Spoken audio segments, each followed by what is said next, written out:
There's no queues for boarding passes, no lining up for security screening, and you can book the flight less than an hour before boarding. For many, this type of travel may seem like a dream, but companies like Blade are making this more accessible and convenient. For the most part, you get right off your plane and you get right onto the helicopter.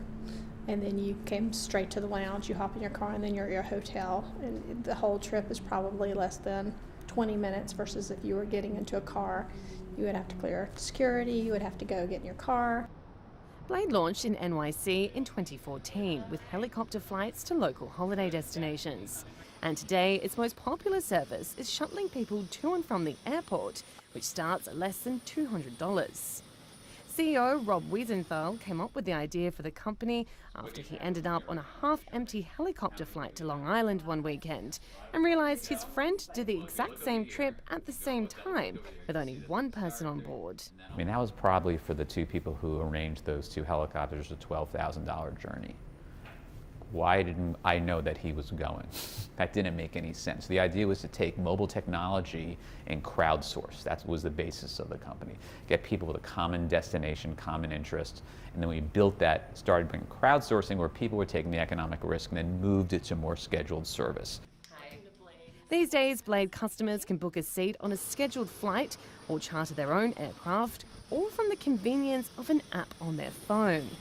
In 2016, Wiesenthal decided to expand the company's offerings to include a jet service between NYC and Miami. We saw just a great opportunity to take this white space between, say, a first-class ticket, that's about $1,000, and a $22,000 charter jet. What's in between? It feels like there's a market for that, and that was really our goal. Customers can still choose to charter the whole plane privately, which will set them back around $35,000. But if you're just after a seat, that's far more affordable at around $2,500 to Miami one way. Even though you don't have the plane all to yourself, it doesn't mean it doesn't come without luxuries. The 60-seater has been converted to just 16, and passengers are given things like cashmere blankets, iPad Pros, and catering from some of New York's top restaurants. By giving customers the option to buy just a single seat, Blade is able to offer this luxurious flying experience at prices that aren't only for the millionaire or billionaire set. And it's just one of several companies making this type of travel more accessible. While their business models vary, many are able to offer flights on luxury or private planes at appealing prices because trips are shared with a small group of people, through membership programs, or by finding empty seats on return legs of flights. I think as we started to go through the recession, we started to see pricing start to come down a little bit, and it opened up the market, allowing for emergent companies to come in and look for a new or different or better way. When you had jets that were sitting quiet, people started to look for ways to fill those jets again. So I think that's what really started it. And then I want to say in 2014 is when we really started to see this, this position where sales started to go up and pricing started to go down. According to luxury travel network Virtuoso, the average price of a private jet flight has declined 16% since 2014. While statistics from research company Euromonitor shows the number of passengers in the US who chartered planes increased by 15%, from 4.77 million in 2013 to 5.62 million last year. Virtuoso believes much of this is being driven by new technology that provides customers with greater transparency and allows them to shop online and compare options. And they say this is attracting a different kind of clientele.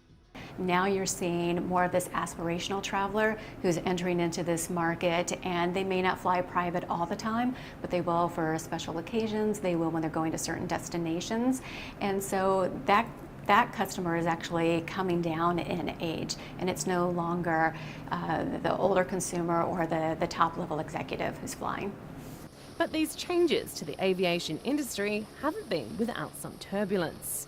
Several new companies offering flights on private or luxury jets have failed to get off the ground, been unprofitable, or had other challenges. Just last week, it was revealed that JetSmarter is facing lawsuits, losses, and security questions. But Wiesenthal is optimistic about the future. I think there is room for reinvention in terms of a new type of aviation jet product that sits in between the multi-billion-dollar private jet world and the conventional air carriers. And I think you have to be selective about the equipment and selective about the routes, and you have to have a great brand and a great experience, but there's definitely a market there, and we've proven it. And as technology and aircrafts advance further, many believe the luxury aviation segment will only continue to take off. For CCTV, I'm Reuters reporter Jade Barker.